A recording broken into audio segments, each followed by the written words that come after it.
الحمدللہ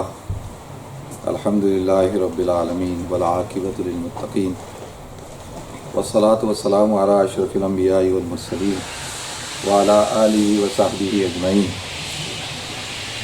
اما بعد، اعوذ باللہ السمیع العلیم من الشیطان الرجیم، بسم اللہ الرحمن الرحیم۔ اللہم صلی علی محمد وعلی آل محمد کما صلیت علی ابراہیم وعلی آل ابراہیم انک حمید مجید۔ اللہم بارک علی محمد وعلی آل محمد کما بارکت علی ابراہیم وعلی آل ابراہیم انک حمید مجید۔ رب اشرح لی صدری ویسر لی امری واحلل عقدۃ من لسانی یفقہوا قولی۔ محترم حاضرین کرام، بزرگان دین، اللہ رب العزت کا فضل و احسان کہ اللہ رب العزت نے ہمیں جمعے کی نماز کے لیے جمع فرمایا، اس میں ہمیں اللہ رب العزت کا شکر ادا کرنا چاہیے۔ ذی الحجہ کا مہینہ اسلامی کیلنڈر کے حوالے سے آخری مہینہ ہے، سال کا آخری مہینہ، اور ذی الحجہ پہ اسلامی سال ختم ہو جاتا ہے اور محرم الحرام سے اسلامی سال کی ابتدا ہوتی ہے۔ ذی الحجہ کا مہینہ جیسا کہ اس کا نام ہے ذی الحجہ، کہ اس کے اندر حج کی عبادت کی جاتی ہے، اس حوالے سے تو ماشاءاللہ میں نے گفتگو کی، آپ حضرات نے سنی پچھلے جمعوں میں۔ اور ذی الحجہ کے مہینے کے اندر مسلمان ایک اور عبادت کرتے ہیں جس کو کہتے ہیں قربانی کی عبادت ہوئی۔ تو اس حوالے سے اس کو جو نسبت حاصل ہے کہ یہ قربانیوں کا مہینہ ہے۔ اس مہینے کے اندر 18 ذی الحجہ کو سیدنا حضرت عثمان رضی اللہ تعالیٰ عنہ کی شہادت ہوئی 35 ہجری میں، اور پھر بالکل 28 ذی الحجہ کو حضرت عمر رضی اللہ تعالیٰ عنہ پہ قاتلانہ حملہ ہوا، اور وہ یکم محرم الحرام کو ان کی شہادت ہوئی۔ اور پھر محرم الحرام کے اندر 10 محرم الحرام کو واقعہ کربلا ہوا، جس میں نواسۂ رسول حضرت حسین رضی اللہ تعالیٰ عنہ اور ان کے خانوادے کو بے دردی کے ساتھ شہید کیا گیا۔ انشاءاللہ محرم میں اس حوالے سے گفتگو کروں گا۔ تو اگر دیکھا جائے تو اس سے بات پتہ چلتی ہے کہ اسلام کی ابتدا بھی قربانی سے ہے اور انتہا بھی قربانی سے ہے، اور اسلام مانگتا ہی قربانی ہے ہر ایک شخص سے۔ ہر ایک شخص کے حالات مختلف ہوتے ہیں، کسی سے اسلام اس کے وقت کی قربانی مانگتا ہے، کسی سے اس کے مال کی قربانی مانگتا ہے، کسی سے اس کی صلاحیتوں کی قربانی مانگتا ہے، کسی سے اس کی جان کی قربانی مانگتا ہے، جو جس کے پاس صفات ہوتی ہیں، جو جس کی کوالٹیز ہوتی ہیں۔ ایک فوجی ہے، ایک آرمی میں ایک شخص جاب کرتا ہے، تو اس سے کیا قربانی مانگتا ہے کہ بھئی تم اپنی جان کی قربانی دو ملک اور ملت کی حفاظت کرتے ہوئے۔ تو ہر شخص کی ایک اپنی قربانی ہوتی ہے، لیکن سب سے عظیم قربانی جو ہے، جو سب سے بڑی قربانی ہے، وہ ہے جان کی قربانی، کہ انسان اپنی جان جو سب سے زیادہ اس کو محبوب ہوتی ہے اس کو قربان کر دے اللہ کے راہ پہ۔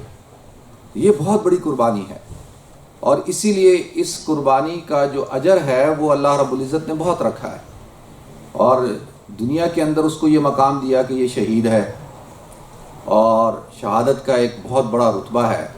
قرآن کہتا ہے وَلَا تَحْسَبَنَّ الَّذِينَ قُتِلُوا فِي سَبِيلِ اللَّهِ أَمْوَاتٌ بَلْ أَحْيَاءٌ عِندَ رَبِّهِمْ يُرْزَقُونَ، کہ جو لوگ اللہ کے راستے میں مارے گئے تم یہ گمان نہ کرو کہ وہ مر گئے، بل احیاء، بلکہ وہ زندہ ہیں۔ اب انسان کے ذہن میں سوال اٹھتا ہے کہ بھئی وہ زندہ ہیں تو کیسی حیات ان کو حاصل ہے؟ ہم زندہ ہیں، ہم کھاتے ہیں، پیتے ہیں، سوتے ہیں، اور زندگی کے لیے سب سے بڑی چیز کیا ہوتی ہے؟ وہ خوراک ہوتی ہے۔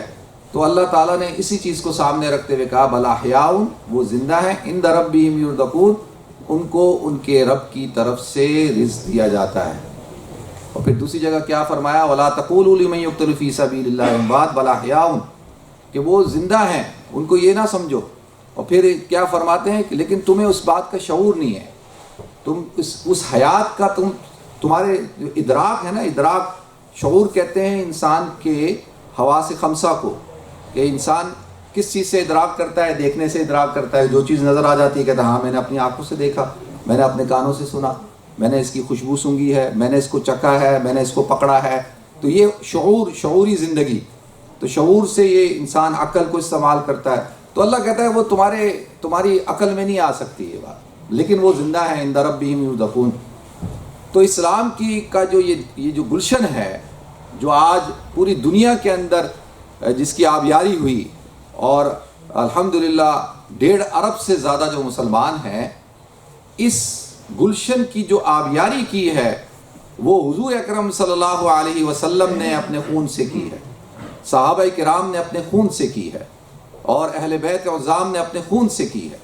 اور یہ جو آج اسلام میرے پاس اور آپ کے پاس ہے، یہ ایسے نہیں پہنچا. اس کے پیچھے پورا قربانیوں کا ایک سلسلہ ہے. اور قربانیوں کا سلسلہ جو شروع ہوتا ہے کس سے؟ یعنی سب سے پہلے جو غزوہ بدر کے اندر صحابہ کرام شہید ہوئے، اور پھر اس کے بعد غزوہ احد کے اندر صحابہ کرام شہید ہوئے. سید الشہداء حضرت حمزہ رضی اللہ تعالیٰ عنہ، یہ شہداء کی شہادتوں کا سلسلہ ہے. اور پھر حضرت عمر رضی اللہ تعالیٰ عنہ کو شہید کیا گیا، پھر حضرت عثمان رضی اللہ تعالیٰ عنہ کو شہید کیا گیا. تو شہادت جو ہے وہ ایک بہت بڑا اعزاز ہے، اور مقام مسرت ہے. یعنی مقام مسرت سے مراد آپ سمجھتے ہیں کہ جب شہید ہوتا ہے ہمارے معاشرے کے اندر اس کو نشان حیدر دیا جاتا ہے، اس کے والدین کو، اس کے عزیز و قارب کو مبارکباد دی جاتی ہے کہ تمہارے صاحبزادے نے، تمہارے شوہر نے، تمہارے بیٹے نے یہ اعزاز حاصل کیا ہے کہ وہ شہید ہے. اور اس کا ایک بڑا رتبہ ہوتا ہے. اس کو کہتے ہیں کہ شہیدوں کا ماتم نہیں کیا جاتا، شہیدوں کا کوئی افسوس تو نہیں کیا جاتا، کیونکہ اللہ نے ان کو تو حیات ابدی عطا کر دی ہے. ابھی میں مقام شہادت کو بیان نہیں کر رہا، انشاءاللہ وہ محرم میں بیان کروں گا. میں صرف آپ حضرات کے سامنے ایک تھوڑا سا تصور پیش کر رہا ہوں کہ یہ جو بیک گراؤنڈ ہے اس بیک گراؤنڈ کو بیان کر رہا ہوں. تو ایک دفعہ حضور اکرم صلی اللہ علیہ وسلم احد پہاڑ پہ تھے، تو آپ کے ساتھ حضرت ابوبکر صدیق رضی اللہ تعالیٰ عنہ، حضرت عمر رضی اللہ تعالیٰ عنہ، اور حضرت عثمان رضی اللہ تعالیٰ عنہ. تو ایک دم احد پہاڑ میں جو ہے زلزلہ آ گیا، اس میں وہ ہلنے لگا. تو حضرت حضور اکرم صلی اللہ علیہ وسلم نے، آپ کے ہاتھ میں ایک کوڑا تھا، چھڑی تھی، آپ نے اس چھڑی کو مارا اور زور سے اپنے پاؤں کو احد پہاڑ پہ مارا اور کہا اے احد تھم جا، تجھ پر جو ہے وہ ایک نبی، ایک صدیق اور 2 شہید موجود ہیں.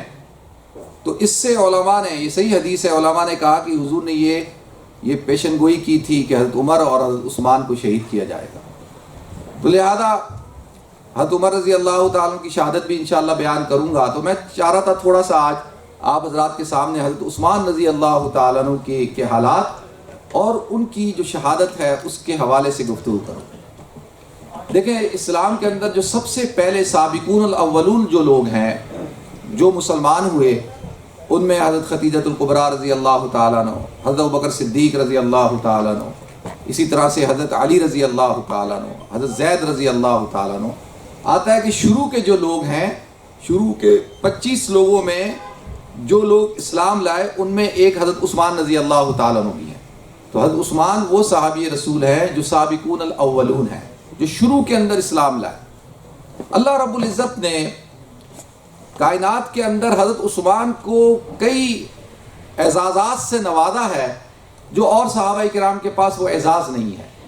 ایک بات اور سمجھ لیں، یہ باتیں میں اس لیے آپ کے سامنے ذرا تھوڑا سا وضاحت کے ساتھ بیان کر دیتا ہوں تاکہ آپ حضرات کے جو نظریات ہیں، عقائد ہیں، خیالات ہیں، افکار ہیں، ان کو ذرا وسعت ملے، آپ کو یہ بات پتہ ہو. ایک بات میں عرض کروں کہ 1,25,000 صحابہ کرام ہیں، ہر صحابی کا ایک مقام ہے، اللہ تعالیٰ نے ہر صحابی کو ایک اعزاز دیا ہے. لیکن جو مقام صحابہ کرام میں سب سے پہلے خلفائے راشدین کو جو حاصل ہے، جو مقام خلفائے راشدین کو حاصل ہے، سارے صحابہ میں وہ ان 4 کو سب سے بڑا اعزاز حاصل ہے. حضرت ابوبکر صدیق، حضرت عمر، حضرت عثمان، حضرت علی، یہ 4 خلفائے راشدین ہیں. ان کو جو اعزاز حاصل ہے سارے صحابہ میں سب سے اونچے درجے پہ ہیں، سب سے اونچے مقام پر. پھر ان کے بعد یہ 4 ان میں شامل ہیں اور عشرہ مبشرہ ہیں. اور ان میں آپ حضرت طلحہ کو، حضرت زبیر کو، حضرت سعد بن ابی وقاص کو، حضرت عبد الرحمن بن عوف کو اور حضرت سعید کو، ان کو بھی شامل کر لیں تو یہ ہو گئے عشرہ مبشرہ، یعنی وہ صحابہ کرام جن کو دنیا کے اندر ہی 10 صحابہ، 10 مبشرہ، جن کو بشارت دی گئی ہے کہ یہ جنتی ہیں، اللہ تعالیٰ نے ان کو جنتی ہونے کی بشارت دی۔ تو ان میں عشرہ مبشرہ میں 4 خلفائے راشدین شامل ہیں۔ کون؟ حضرت ابوبکر، حضرت عمر، حضرت عثمان، حضرت علی رضی اللہ تعالیٰ عنہ۔ تو یہ ان کو 2 اعزاز ہو گئے کہ یہ عشرہ مبشرہ میں سے بھی ہیں اور خلفائے راشدین میں سے بھی ہیں۔ اب آ جائیں حضرت عثمان اور حضرت علی رضی اللہ تعالیٰ۔ حضرت عثمان اور حضرت علی رضی اللہ تعالیٰ عنہ کو اللہ تعالیٰ نے کیا اعزاز عطا کیا کہ یہ دونوں خلفائے راشدین میں سے بھی ہیں، عشرہ مبشرہ میں سے بھی ہیں، اور یہ سابقون الاولون بھی ہیں، اور یہ اصحاب بدر میں سے بھی ہیں۔ صحابہ میں سارے صحابہ کو جمع کریں تو وہ جو 313 صحابہ کرام ہیں جن کو بدری صحابہ کہا جاتا ہے، تو ان کا ایک بہت بڑا مقام ہے، بہت بڑا اعزاز ہے، کیونکہ یہ وہ لوگ تھے کہ جنہوں نے اپنی جان پیش کی اسلام کے لیے۔ سب سے پہلا مارکہ ہوا جس کو کیا کہتے ہیں؟ غزوہ بدر۔ تو کسی بھی صحابی کی شان بیان کرنی ہوتی تھی نا، صحابہ جب کسی صحابی کی شان بیان کرتے تھے تو کہتے تھے بھائی یہ بدری صحابی ہے۔ کون ہے یہ بدری صحابی ہے، تو اس کا مطلب یہ ہے کہ اس کا اعزاز بہت اونچا ہے۔ تو اب آپ حضرات جن کو علم ہوگا وہ کہیں گے کہ بھئی حضرت عثمان تو بدر میں شریک نہیں ہوئے تھے، تو آپ نے یہ کیسے کہہ دیا کہ حضرت عثمان بدری صحابی ہیں؟ وہ تو غزوہ بدر میں شریک نہیں ہوئے۔ جب غزوہ بدر ہو رہی تھی تو حضرت عثمان رضی اللہ تعالیٰ عنہ کی جو اہلیہ ہیں حضرت رقیہ رضی اللہ تعالیٰ عنہ، جو حضور اکرم صلی اللہ علیہ وسلم کی صاحبزادی ہیں، ان کی طبیعت خراب ہو گئی، بہت بیمار ہو گئی وہ۔ تو حضرت عثمان رضی اللہ تعالیٰ عنہ چاہتے تھے کہ وہ شرکت کریں غزوے میں، تو حضور اکرم صلی اللہ علیہ وسلم نے حضرت عثمان سے کہا ہے عثمان تم مدینہ میں رکو اور مدینہ کو لک آفٹر کرو، اور اپنی اہلیہ حضرت رقیہ کو جو ان کی بیٹی ہیں ان کی حالت ٹھیک نہیں ہے، آپ ان کو لک آفٹر کریں، تو آپ کو غزوے میں شرکت کرنے کی ضرورت نہیں ہے۔ تو حضرت عثمان بڑے پریشان ہوئے، ایک طرف بیوی ہے، ایک طرف پہلا مارکہ ہے، اور ایک طرف حضور اکرم صلی اللہ علیہ وسلم کا حکم ہے، تو بھائی حضور کا حکم ماننا ہے نا، اصل تو حضور کا حکم ماننا تھا۔ کہا ٹھیک ہے، غمگین ہو کے کہا ٹھیک ہے جی میں اپنے گھر میں رہتا ہوں۔ اللہ کا کرنا یہ ہوا کہ جس دن مسلمانوں کو فتح ملی بدر میں، اسی دن حضرت رقیہ رضی اللہ تعالی عنہا کی وفات ہو گئی۔ اور حضور اکرم صلی اللہ علیہ وسلم اب کہیں کہ مجھے کیا بدر کی فتح کی خوشی ہے یا رقیہ کی وفات کا غم؟ ایک طرف اللہ نے اتنا بڑا اعزاز دیا، مسلمانوں کو فتح دی۔ میں نے کئی دفعہ آپ حضرات کے سامنے بدر کا بیان کیا ہے، وہ معمولی جنگ نہیں تھی، وہ زندگی اور حیات کی تھی۔ اگر اس میں مسلمانوں کو شکست ہو جاتی تو پھر حضور نے جیسے کہا تھا نا کہ اگر یہ مٹھی بھر مسلمان آج ختم ہو گئے تو اے اللہ قیامت تک آپ کا نام لینے والا کوئی رہے گا نہیں، اسی لیے آپ مدد کریں۔ لقد نصرکم اللہ فی بدر، کہ اللہ تعالیٰ نے تمہاری جو ہے وہ بدر کے اندر تمہاری مدد کی، وانتم اذلہ، تم کمزور تھے۔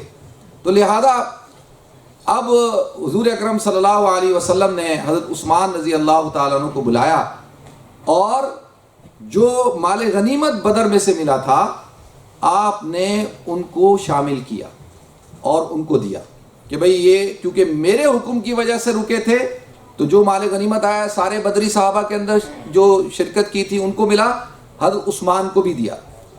اسی سے لنک میں آگے ایک بات کرتا ہوں، جب حضرت عثمان رضی اللہ تعالیٰ عنہ کو خلیفہ بنایا جا رہا تھا تو کچھ صحابہ نے اعتراض کیا اور انہوں نے کہا کہ یہ بدری نہیں ہے، یہ تو بدر میں شریک نہیں ہوئے۔ تو جو بڑے بڑے صحابہ کرام تھے، جو عشرہ مبشرہ میں سے بھی تھے، حضرت طلحہ، حضرت زبیر اور صحابہ کرام، تو انہوں نے کہا کہ کیا تم لوگوں کو یہ بات پتہ نہیں کہ حضور اکرم صلی اللہ علیہ وسلم نے عثمان کو کہا تھا کہ تم رکو، اور پھر حضرت عثمان کو جو ہے وہ مال غنیمت میں سے بھی حصہ دیا تھا، اور کہا تھا کہ یہ ایسے ہی ہے جیسے اس نے بدر میں شرکت کی، تو لہذا ان کو بھی وہی اعزاز ملے گا جو بدری صحابی کو ملتا ہے۔ تو حضرت عثمان رضی اللہ تعالیٰ عنہ بدری بھی ہو گئے، اور پھر حضرت عثمان رضی اللہ تعالیٰ عنہ جو ہے وہ حضور اکرم صلی اللہ علیہ وسلم کے داماد ہیں۔ پوری کائنات کے اندر سوائے حضرت عثمان کے کوئی شخصیت ایسی نہیں ہے پوری ہسٹری میں کہ جس کے نکاح میں کسی بھی نبی کی 2 بیٹیاں ہوں، کسی بھی نبی کی 2 بیٹیاں ہوں۔ یہ بہت بڑے اعزاز کی بات ہے۔ ہم جب نام لیتے ہیں سیدنا حضرت عثمان ذوالنورین، تو یہ ذوالنورین کا کیا مطلب ہے؟ ذوالنورین کا مطلب ہے کہ 2 نور والا، اور 2 نور وہ کون سے نور کہ جو حضرت رقیہ رضی اللہ تعالیٰ عنہ اور حضرت ام کلثوم رضی اللہ تعالیٰ عنہ، یہ 2 بیٹیاں حضور کی حضرت عثمان کے نکاح میں آئیں۔ تو اس حوالے سے حضرت عثمان داماد رسول، اللہ تعالیٰ نے ان کو یہ اعزاز دیا، اور حضرت علی رضی اللہ تعالیٰ عنہ بھی داماد رسول ہیں۔ اب یہ چاروں خلفائے راشدین ہیں، ان میں 2 داماد ہو گئے، تو آپ حضرات کہیں گے کہ بھائی ان کا تعلق تو حضور سے بڑھ گیا، لیکن اللہ تعالیٰ نے جو 2 صحابہ ان سے بڑے تھے، رتبے میں بھی بڑے تھے، عمر میں بھی بڑے تھے، تو اللہ تعالیٰ نے حضور کی رشتہ داری میں ان کو وہ مقام عطا کیا جو ان 2 صحابی کو نہیں دیا۔ حضرت ابوبکر صدیق رضی اللہ تعالیٰ عنہ حضور اکرم صلی اللہ علیہ وسلم کے دوست، ساتھی، یار غار، اور خلیفہ بلا فصل، آپ کے بعد خلیفہ، اور پھر ساتھ ساتھ حضور اکرم صلی اللہ علیہ وسلم کے سسر۔ رتبے میں آپ کے والد کا ایک مقام ہوتا ہے نا، بھائی آپ کے والد محترم ہیں، اور اسی طرح سے جس خاتون سے آپ کی شادی ہوتی ہے تو اس خاتون کے والد کا بھی آپ احترام کرتے نہیں کرتے؟ کتنے لوگ ایسے ہوں گے جو بیوی کے ساتھ ان کا جھگڑا ہو جائے گا، بیوی کے ساتھ منماری کر لیں گے، اور سالوں کے ساتھ ایشو ہو جائے گا، اور بڑے ایشوز ہوتے ہیں، لیکن جیسے ہی سسر محترم سامنے آئیں گے تو سسر کا احترام کرتے ہیں، کرتے نہیں کرتے؟ کتنے ایسے لوگ ہیں وہ سسر کی بات کو نہیں ٹالتے، وہ کہتے نہیں یار یہ میرے والد کی طرح ہے۔ سسر کا ایک مقام ہوتا ہے۔ تو اللہ تعالیٰ نے حضرت ابوبکر صدیق کو کیا مقام دیا؟ وہ حضور اکرم صلی اللہ علیہ وسلم کے سسر ہیں۔ اور پھر حضرت عمر رضی اللہ تعالیٰ عنہ، حضرت ابوبکر صدیق والدہ حضرت عائشہ صدیقہ رضی اللہ تعالیٰ عنہ کے، اور حضرت عمر رضی اللہ تعالیٰ عنہ والد کس کے؟ حضرت حفصہ رضی اللہ تعالیٰ۔ اب یہ دونوں سسر ہیں اور وہ دونوں داماد ہیں۔ اب دیکھیں خلفائے راشدین کو اللہ نے کیسے جوڑا، 2 کو سسر بنا دیا، اور آپ کیا اپنی بیٹی پہ آپ غصہ بھی ہو جائیں گے، آپ کو جو ہے وہ آپ کو کبھی اس پہ ناراضگی بھی ہو جائے گی۔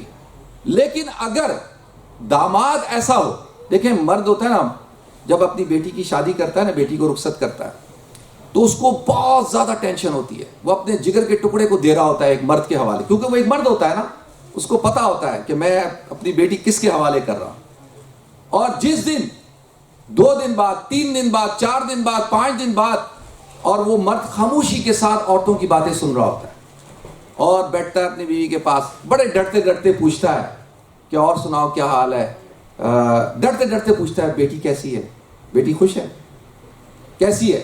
جو حضرات جنہوں نے اپنی بیٹیوں کی شادیاں کی ہیں، میں ان سے پوچھتا ہوں کیا ایسا ہوتا نہیں ہوتا کہ آپ کوئی خبر ہوتی ہے کہ میری بیٹی کی خبر آئے اور وہ یہ کہے کہ میرا شوہر مجھ سے محبت کرتا ہے اور میرا شوہر ایک بڑا اچھا انسان ہے، میری عزت کرتا ہے اور مجھ سے محبت کرتا ہے، اس دن جو باپ ہوتا ہے اس کے جگر کو ٹھنڈک پہنچتی ہے۔ تو سب سے زیادہ اس کو اپنے بیٹوں سے بھی زیادہ اس داماد سے ہوتی ہے کہ جو داماد اس کی بیٹی کا خیال رکھتا ہے۔ یہ بات میں صحیح کر رہا ہوں غلط کر رہا ہوں؟ 100% اس کے اندر حقیقت ہے۔ اس کو جو راحت ملتی ہے وہ کہتا ہے بس وہ داماد، وہ کہتا ہے جو داماد کہے گا جی وہی ہوگا۔ بیٹے کہتے ہیں یار ابا جی ہم جو کہتے ہیں، نہیں جو داماد کہے گا وہی ہوگا۔ اور اگر داماد اچھا ہوتا ہے، دیکھیں نا آپ ایک خاندان میں اپنی بیٹی دیتے ہیں اور آپ کو پتہ چلتا ہے کہ بھائی یہ خاندان بڑا اچھا ہے یار، یہ تو عورتوں کے ساتھ بڑا اچھا سلوک کرتے ہیں، یہ تو عورتوں پہ ظلم نہیں کرتے، عورتوں کے اوپر ان کے اوپر تشدد نہیں کرتے، عورتوں کو کھلاتے ہیں پلاتے ہیں، بڑا اچھا رکھتے ہیں، تو پھر اسی خاندان کے اور لوگ، ان کی کوشش ہوتی ہے کہ اسی خاندان کے اگر اور لڑکے ہیں تو ان لڑکوں کے ساتھ ہماری بچیوں کی شادی ہو جائے۔ کہتے ہیں جب رشتہ کرنے جاتے ہیں تو اگر آپ نے کسی کے لڑکے کو رشتہ دینا ہے تو پہلے آپ اس کے بھائیوں کو دیکھیں کہ جو بھائی شادی شدہ ہیں ان کی بیویوں سے پوچھیں کہ بھائی یہ کیسے لوگ ہیں، یہ کیسے بندے ہیں، تو وہ بیویاں بتائیں گی کہ بھائی یہ اچھے ہیں یا برے ہیں۔ تو حضور اکرم صلی اللہ علیہ وسلم نے اپنی ایک صاحبزادی کا نکاح کیا اور پھر کہا کہ اگر میری اور بھی ہوتی، ایک روایت میں آتا ہے کہ اگر میری 40 بیٹیاں ہوتی تو یکے بعد دیگرے میں حضرت عثمان کے نکاح میں دے دیتا۔ تو یہ کتنے بڑے اعزاز کی بات ہے حضرت عثمان کی، کہ نبی کہتا ہے کہ اگر میری جو ہے 40 بیٹیاں ہوتی تو یکے بعد دیگرے میں عثمان کے نکاح میں دے دیتا۔ تو اس سے آپ کو اندازہ ہوا کہ حضرت عثمان حضور کو کتنے محبوب تھے۔ یقین جانیے میں اس پہ پورا جو ہے نا ابھی 1 گھنٹہ آپ کے سامنے تقریر کر سکتا ہوں، اور مجھے پورا یقین ہے کہ میں بولتا جاؤں گا، آپ حضرات سنتے جائیں گے حضرت عثمان کے فضائل، لیکن بس وہ ہمارے پاس ٹائم ہی نہیں ہوتا۔ صرف ایک فضیلت بیان کرنی ہے، ایک اور بیان کروں گا وہ قرآن سے، اور وہ بہت ضروری ہے۔ وہ اس لیے ضروری ہے کہ آپ حضرات اس بات کو سمجھ جائیں کہ دیکھیں، پہلی بات کہ یہ صحابہ کرام جو تھے یہ کس کے منتخب شدہ تھے؟ یہ اللہ کے منتخب شدہ تھے۔